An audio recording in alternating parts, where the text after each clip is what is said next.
Okay, so that's the kind of so it's recording now. So the kind of idea is like this is to get a sense for the viewer that campus is some kind of important experience to shape kind of the political attitudes.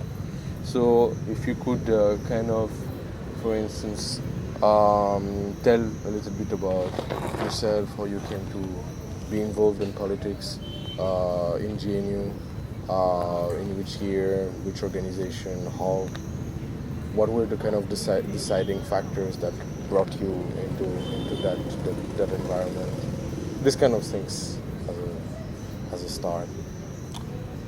Okay. I came to JNU in 2015, Okay. and once I just came to campus, I joined ABUP, Akhil Bharatiya Vidyarthi Parishad.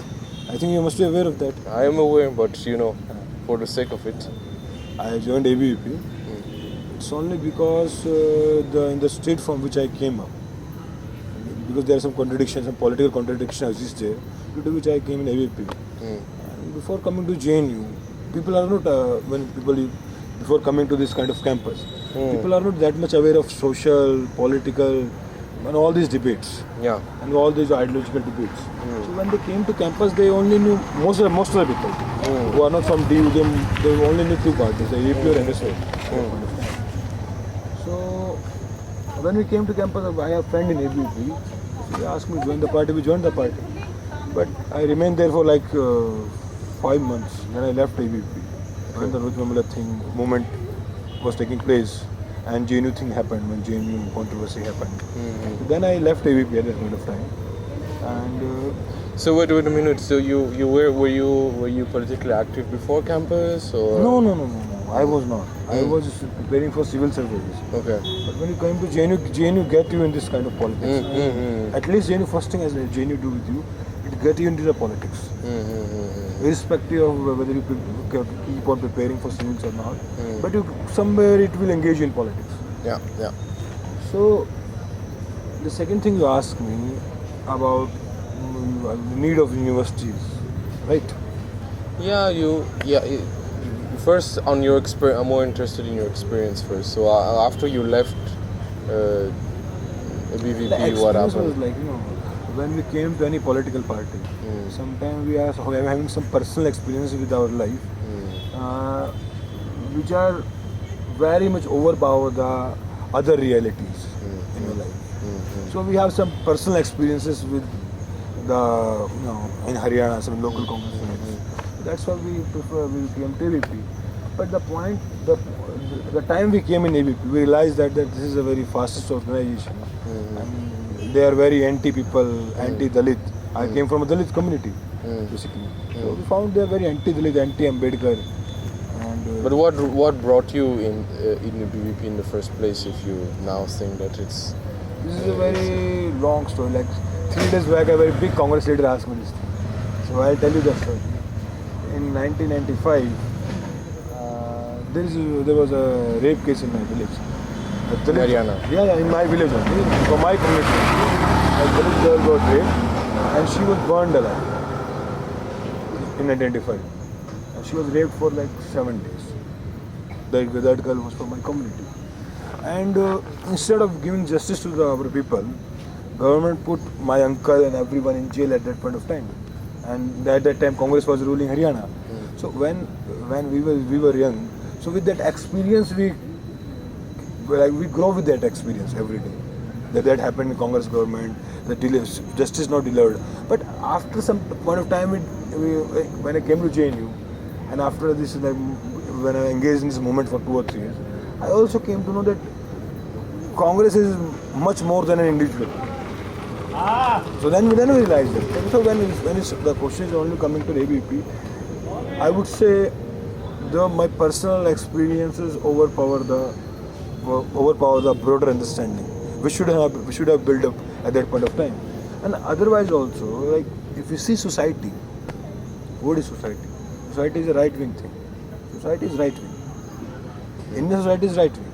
When you talk about liberal issues, when you talk of Bhagat Singh, when you talk of Marx, when you think about them, and give their understanding of society. So they are like society is casteist, society is patriarchal, society is feudal, and these are the right-wing tendencies.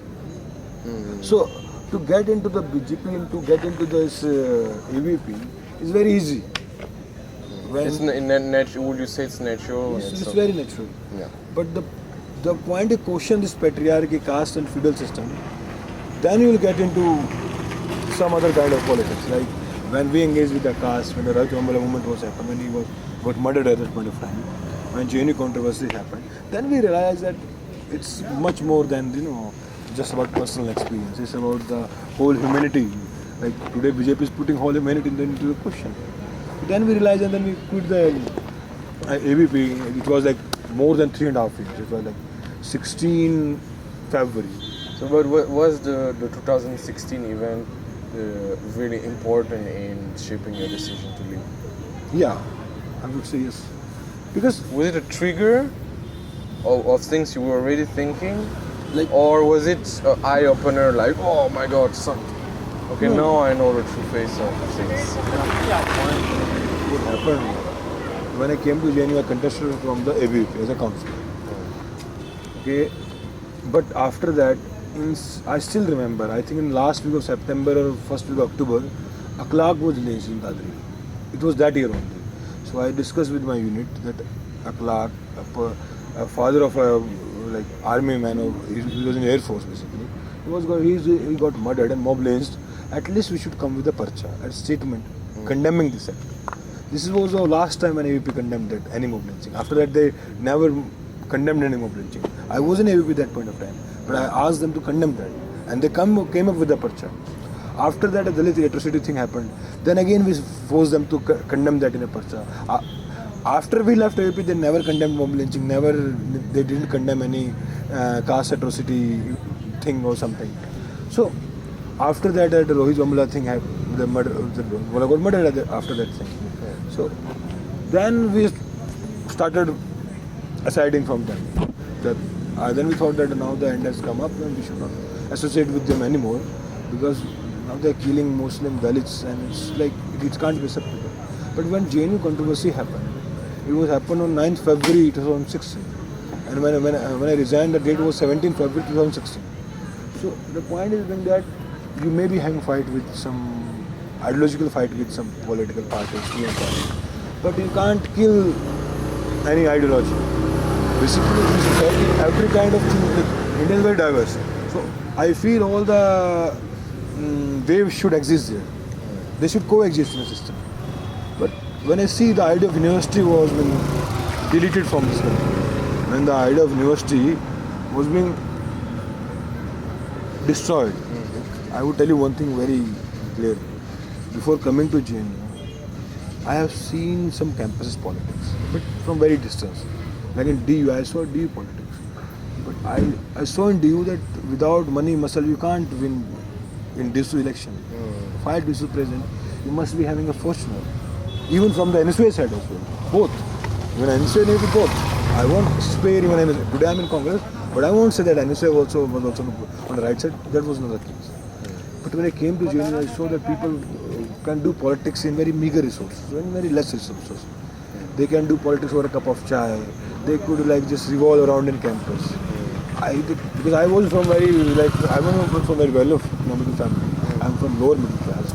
My father was Sepoy in CRPF. He was in military. So when we saw JNU, we were clear that we were in AVP. But at the same time, we also aware of that. Because he was also. But at the same time, I was also aware of the fact that I'm just doing politics in JNU just because this environment has provided me opportunity to do politics in these circumstances.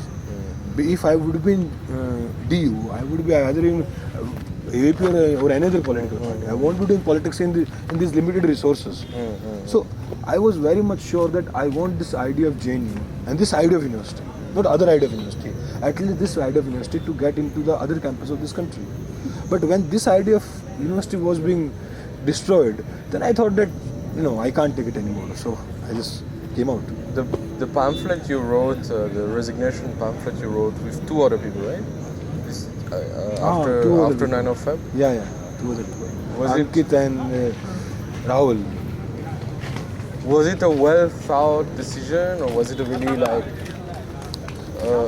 impulsive? No, if it would be impulsive, then it would be just after the 9th. Why it was like, why I have taken more than 8 days? Because the point, we were discussing the things. Let's not do this. I had discussion with them.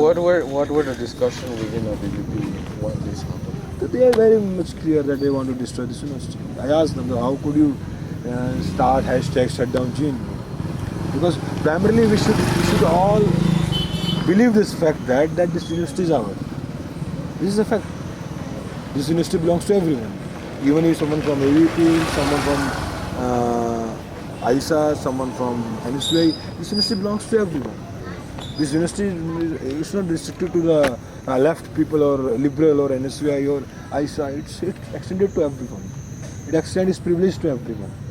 This privilege of intellectual environment, basically. So we discussed that thing, but they were like, no, this university has produced nothing for this country. This university has just destroyed everything. The point, when I was in AP, then I came with a very well patterned set of thoughts. Then I came to know that capitalism and Brahmanism both are same thing. Both believe in the accumulation of wealth. Like if you see the model of university in other part of country and the model of this government, they're quite similar. What Modi is doing, he's sucking the money from the economy and putting other, on his mercy or something, what I call that. In university also happened that thing. There are big fees in the university. You are on the mercy of VC. He can throw you out and your career will be destroyed if you spend a huge amount of money. But in JNU, you give you some freedom, like you don't have that much fees. You think, you transcend all the boundaries. You transcend your mind, your identities. You develop that, at least first you have developed an identity, then you transcend that. So, like coming in JNU, and when we were in I did my BTech engineering. When we were in engineering, I'm from Chamar community. We used to be ashamed of our caste. Chamar is like a slang in India. It's very vulgar, but if we call you Chamar, it's very bad. The people feel very bad about that. But this is my community. So before coming to JNU, I was like, I don't used to tell people my community. If someone asked me, I was like, I don't want to tell. I don't want to tell you my community. But JNU gave me that confidence from the stage. I can say that I'm from Chamar caste. So this university has given me that confidence, that ascension of identity, which was not possible in DU or any other university. It's possible actually in JNU. It's possible. It is possible. But if you see in Delhi University, it's not possible. There was this people here talk about how this entire 2016 event unfolded, and like here and there we would say, yeah, it was of course ABVP RSS kind of plan, and there were people in JNU who were also involved in devising this strategy of arresting student leaders. And were there any kind of discussions you had, or any things that you see the organization did in order to facilitate what unfolded in 2016 Night Fair? I always said one thing, in every university, if someone has given the slogan, then put him behind bars. That should be a well-settled constitutional process. You should go to a court, file the case and get them arrested if you feel someone has raised the slogan. What's the point of doing this whole media trial? You are 3 years from that case, more than 3, like 3.5 years. But still you are not, you are not able to file the charge sheet. Still after 3.5 years. BJP has fought 3 or 4 elections on this issue. They fought a Vidhan Sabha election on JNU, Lok Sabha election on JNU, but they are not putting the case to end, but they are just stretching the thing. So, my point is that I can assure you this thing, that BJP, RSS have hated for this university. They have hated for everything, because they have this hatred for university because this university believes in equality, fraternity. This university believes on the ethics which they hate. So they hate this university from very early. When I came to AP also, then they also used to say that this should not happen, this university is not, no, it's not nationalist, this is not this. But no, so they are like that. They got a chance from this event, like let's trigger it up and let's fuel the things. So this is their mindset. So when I just came to campus, I was ideologically very much clear. Like I didn't read Marx at that point of time, but I know who is Che Guevara. I still remember my phone wallpaper used to be Che Guevara pic. I always, like today I also have. No? Yeah, I can see on your WhatsApp. It is. Today also I am having. This is an old habit. When I was in ABP, I told you very interesting. When I was in ABP. So once we were sitting in a hostel, Narmada hostel, we were discussing of the RSS people. I was a confused kind of spawn. You can call me. Because I was like, I was like also when I started politics changing. I think I will relate that politics to outside politics. I'll do some change. That thing was also in my mind. I'll get some, I'll do some work for the people. And at last I did that thing only. But that route was something else. Okay. But I was very clear that I believe in Che. So Anand Srivastava is my good friend of mine. He came to me, what the hell is this? You put this killer on your wallpaper, phone wallpaper. He killed many people. How could you do this? I said, he may be killer for you. He may have killed lakhs of people as per you. But for his people, he is a liberator. These are two experts. I used to be historian. I am a historian. So we used to look history in all the manner we can see. Then I give him I gave him an example like Bhagat Singh for us, he is a shaheed. It's a matter. But for Britishers, he was a terrorist. So it depends how you look at this struggle.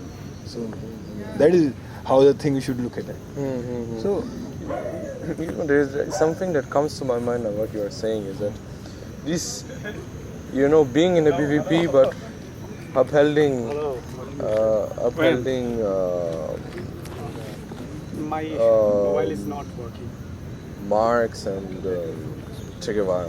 My phone And also kind of comparing the a BVP and the right to capitalism. I have to. This kind, there is this this left way of understanding the right while being in the right.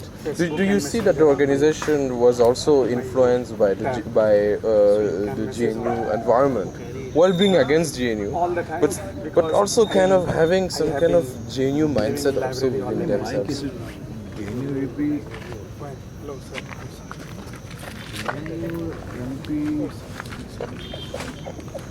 GNU AVP, they are not having any left mind. They have a character different from the outside, but still they don't understand. My case was different. Like when I belong to Dalit caste, so there would be, and I told my story. My people were get raped when we were young, so we vote up with anger, and we always love to see a rebel. That is the case. So when you see, like I joined AAP in August 2015. I left AAP in February 2016. I was there for like 5 to 6 months. But you can see 2013 I was having Che Guevara photo as my wallpaper, Facebook wallpaper, Facebook cover pic. In 2013. It's not about putting a pic of Che Guevara. It's not a fashion. But my point is, I was aware of the thing. But I tried to link. I was not sure that Modi will be that monstrous for this country. Then I was like, okay, I'll operate in this thing. I'll try to change the things in this right-wing politics. I try to kill them also. But they are very stubborn. They have a clear line, you can't change it. You can't make it pro-poor, you can't make it pro-Dalit, you can't make it pro-woman. They are very clear. Even though in the discourse they say we are pro-woman, even in the recent discourse we are pro-Dalit, we are inclusive, we are oneness, whatever it is. They are inclusive, they are having oneness only for the people which believe in their agenda of hatred. If you keep mum on the killing of Muslims, Dalits, and rape of women, then you are very much inclusive with them. They will obsess. The point you raise a question, you will be outside. Recently, a BJP MP, Raj, who joined Congress, like that only. He raised the question of Dalits and being in BJP. He thought I would raise, but they just settle him aside. So when you say that when you came to GNU you became more assertive about your identity and you used to be ashamed and now you are proud. What enabled that change? This environment. This environment, first of all, empowers a Dalit psychologically. Dalit people are not broken by their body only. They are broken psychologically from their childhood onwards.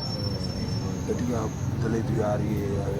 But JNU empowers you first of all from the psychological angle, from the mental angle. It will make you mentally strong. It will make you proud of your identity. It doesn't need you to be ashamed of your caste. This is how JNU functions. This is how I see this campus. And this will happen with me, many, several other hundreds of students who feel very confident about their caste when it comes to JNU. Things are totally like outside this campus, then it's actually teaching and they are disciplined. Even I won't say in JNU that everything is good, but most of the things, we can't see things in totality. We need to see things in, we need to be comparative. We need to compare JNU with the other University of Delhi. JNU is far much ahead. And would you say that today BAPSA represent the interest of Dalits, or that another form of Dalit politics is possible outside of the agenda of Dalit-based politics? I'm in Congress, I'm doing Dalit politics. I'm working for the Dalits. I always used to work for them. Even now, the Ravidas Maharaj Mandir movement, 96 people are in jail. We are still meeting the families, trying to work out for them. It's not a thing. BAPSA is also working for Dalit cause, and that's a good thing. But you can't say they're a sole proprietor of the Dalit politics. That can't be true. They are one of the people who are working for the Dalit politics. We are also one of the people. So we are part of that movement, everyone. But it can't exclude us. Everyone is doing their work on their account.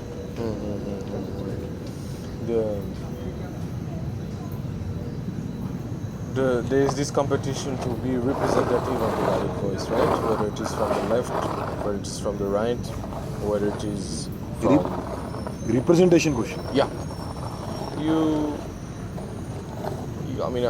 see it from the left, filing candidates, saying you represent the oppressed. I believe one thing. Now people are saying representation. This fight is not restricted to social justice. This fight is for social change. Sometimes I feel the politics representation is failing. Sometimes. Look, we need the politics representation, it should be fulfilled. But when you do the sole politics representation, then right wing also give you representation like BJP do. And on your account, they are killing other Dalits. Like in JNU, Umesh Kadam is a professor from Dalit community. He's being given representation. He's chairperson of CHS. But destroying the campus. He's destroying the campus. He's a Dalit, but he's destroying the campus. Because with the representation, you should also have a clear-cut ideology that we are against the right and fascist forces.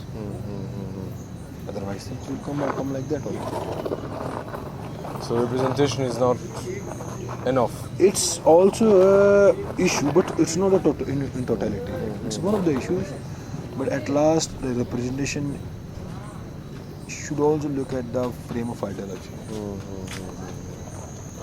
You know, few people associate JNU to Congress politics because the NSUI is relatively modest on campus. Was your idea of joining Congress something that emerged in campus, or was it something that came to you later when you left? I was in Dalit movement. I saw Rahul Gandhi working very bluntly on Dalit issues. He's giving all the representation they required. He's giving them all the voices they required, the stage they required, and moreover, I see Congress as a tool to fight against BJP. Today, we don't have that space to be against BJP in Congress. Congress is a tool to fight with BJP. And otherwise, Congress is not a part on a linear line. BJP having a linear line of fascism, which is based on the line of Savarkar. But Congress is not based on one line. Congress is an amalgamation of different ideologies. Yeah. In Congress, you will find a communist. In Congress, you will find a right winger. In Congress, you will find a midright. You will find a liberal. You will find a feminist. In Congress, there is a fight of all these things. And whose narrative came out as a winner amongst them. That defines the Congress. Okay. If Congress got hegemonized by the right-wing people, then Congress became the right-wing force. But when it got hegemonized by the Ambedkarite, it became the Ambedkarite force. It becomes the Ambedkarite force. So Congress character is about who is asserting themselves in Congress. Congress is I see. So now you are not based in JNU anymore? No, I'm like working chairperson of Haryana Congress, SC department. Okay. I'm working there. Okay. So you come to campus. You're still interested in campus politics, or? No. I was having a meeting today, so I just came. Okay. And do you think that campus experience helps you now to understand Haryana politics? This campus helped me to understand humanity more than Haryana politics. Haryana politics you can learn from there only, but this campus gives you voice, confidence to stand and deliver. Proud of your caste. Proud of you to get proud of your caste, the Dalit caste basically. The other spectrum, the only upper caste proud of themselves. And in this campus, you learn being a Dalit to proud of yourself. So this campus is necessary to learn and understand the humanity and the different aspect of humanity. JNU stands for humanism. I think that's our logo also. I said in one of my speeches, 3 years back, JNU stands for humanism. This is our logo. This is just about humanity. But this is the last fight. Why? Humanity will be the last fight. What else will be? It will go. Let's see.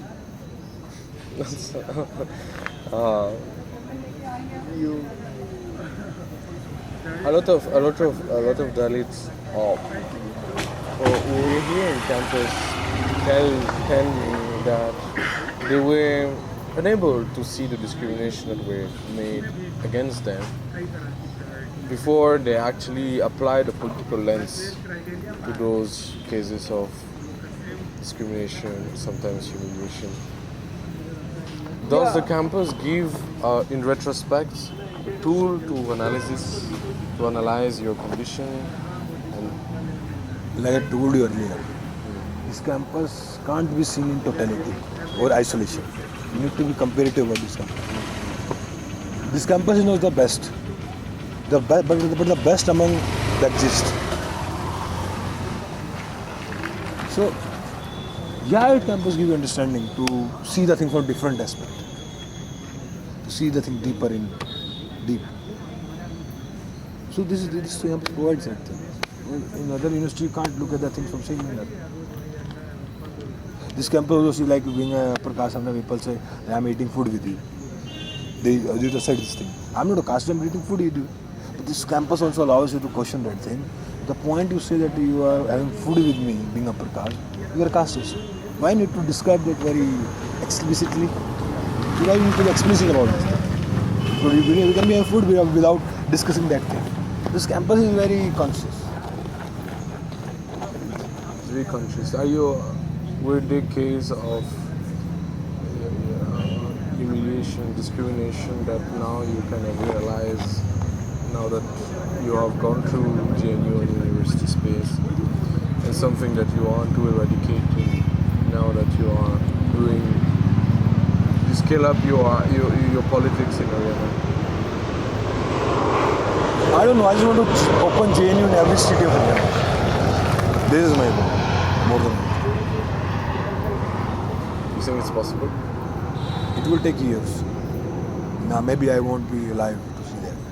But let's start our journey. It will be very long. But you need to start from somewhere. So let's start it. So you're working with MP at the moment, or you're in the... I'm working with Dalit movement also and Congress also. And parallel things. So you're doing what? More groundwork, more advisory stuff, more Groundwork. I'm doing groundwork. Okay.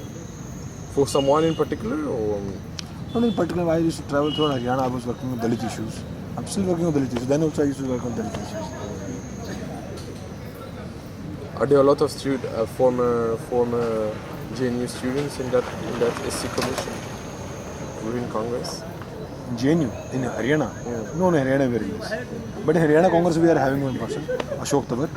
He was president of Congress, Haryana. He was also in Chamakka. Okay. And he is also from my same center, historical studies. So now you drop out from. I'm in Haryana only. Okay. I told you I came today for a meeting. You are not regretting that you have left JNU? Sometimes I regret, I do regret. But JNU is very hard to leave. But at some time we need to go out and to put this utopia into a reality. We need to work to put this imagination of nation into reality. This is imagination. You think that one thing that is missing from JNU is the inability to spread outside of the campus space? This is an ability. But this is a nation. This is another nation from the outside nation. India is having such 1,000 nationalities. This is one of them. This is a peculiar nationality. So let's see, but we need to get a change out of this campus. Now it's happening. Now people are going outside. People used to go that much outside. Now people are involving in outside politics. When you at the beginning of the interview, you kept on. You kept on mentioning. You kept on mentioning this question of parcha. You know, like when there is a case of lynching, you need to come with a parcha, come with a stand. Is this parcha thing really important in structuring the way contentious politics is happening in campus? It's not this, when I was in AUP, it's not about parcha. And parcha is not sole reality. The point is that at least you need to put it out that you are against it. AUP is not ready to put it out there against the killing of Muslims. But I want them to speak it out. They don't want to, but I force them. The point I left AUP after that, you said no parcha against them. At least you haven't stand here and condemn them. You don't condemn the killing of Muslims and Dalits. And when they were rape cases, they are very much silent. So, but the parcha as an object, what kind of function does it serve? At least it gives you a sense that you don't believe in that. Is it useful to reach out to people? Is it useful to clarify your position? Is it At useful least to from mobilize your cadres? From the left, Congress which is doing politics and which is even somehow I would say saving the minority. Okay. At least they were saving the minority. I will say they're standing with the minority. No one can question them. But AP also has a tag to being against the minority. That's why I used to force them. If ISA or any other political party, and if they don't come with a person sometime, that is okay. If they come and that is also fine. But the point you are in AP is against that thing. You are forcing them something which they don't believe. But they don't believe, but they still do it. Why? For vote bank politics? No, they have a social agenda. They are not having only vote bank agenda. They have social agenda. This country will be divided into the temple, mosque, gurudwaras. This is a very long historical fight. Now I decoded it. It's very long. They are not only on the electoral plan. They are on a social plan. They want to make the Hindutva into a reality based on a book of Savarkar, Hindutva. You must have read that. I read that. So they just want to make that happen into reality, Hindutva. And they just hate everyone else, no? Were they people were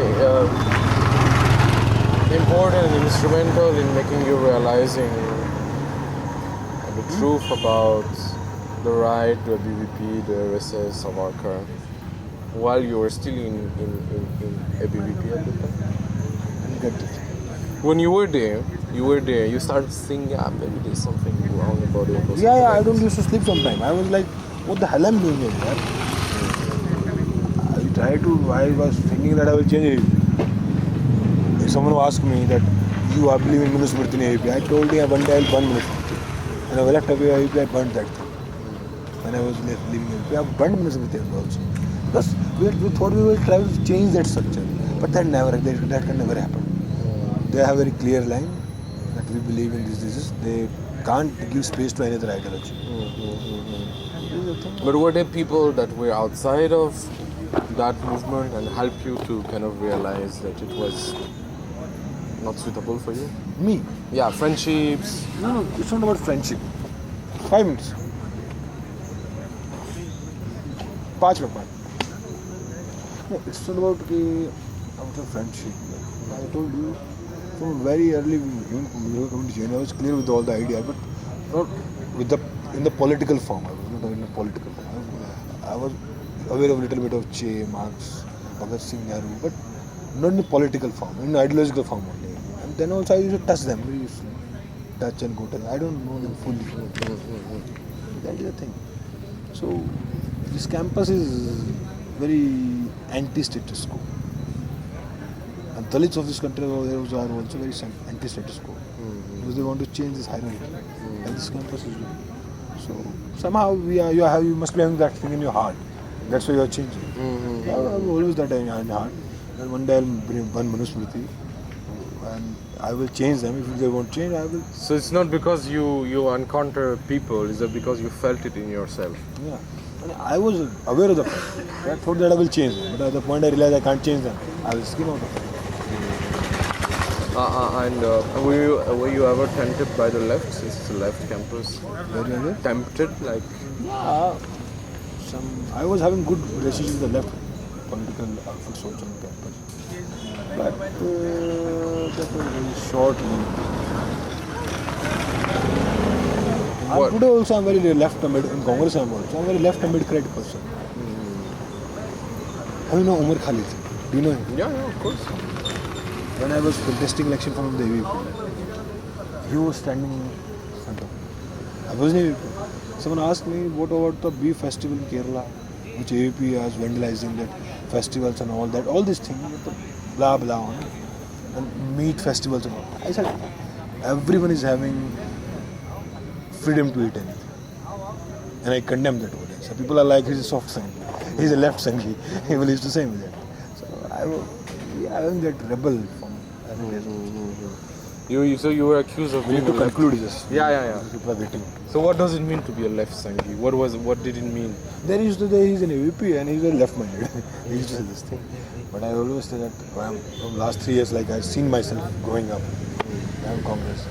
So I'm always a left Ambedkar. I believe in ethos of Marx, Bhagat Singh, Ambedkar, Nehru, Gandhi, and all these liberals and all these people. Were there a lot of left Sanghis within the BBP? No one. Only you? No, we were like believing also. We want to change status quo. No? What is left? We want to change the status quo. We want to change this hierarchy, this caste-based system, feudal system. This makes you left. When you want to change the society setup, you become a left. I want to change that. Maybe as simple as that. Who don't want to change that? Sanghi. And would you say that RSS or BBP campus is socialist? Socialist? Yeah. No. There's no welfareist, seva and all these kind of things? They just believe in one thing, that is hatred. This is my last word to you. They don't believe in anything else. Okay. Great. Thanks a lot. Thank you so much for your time. I see you around, huh? You will be... I'll come back again. Right now I'm leaving somewhere. Okay. Ciao.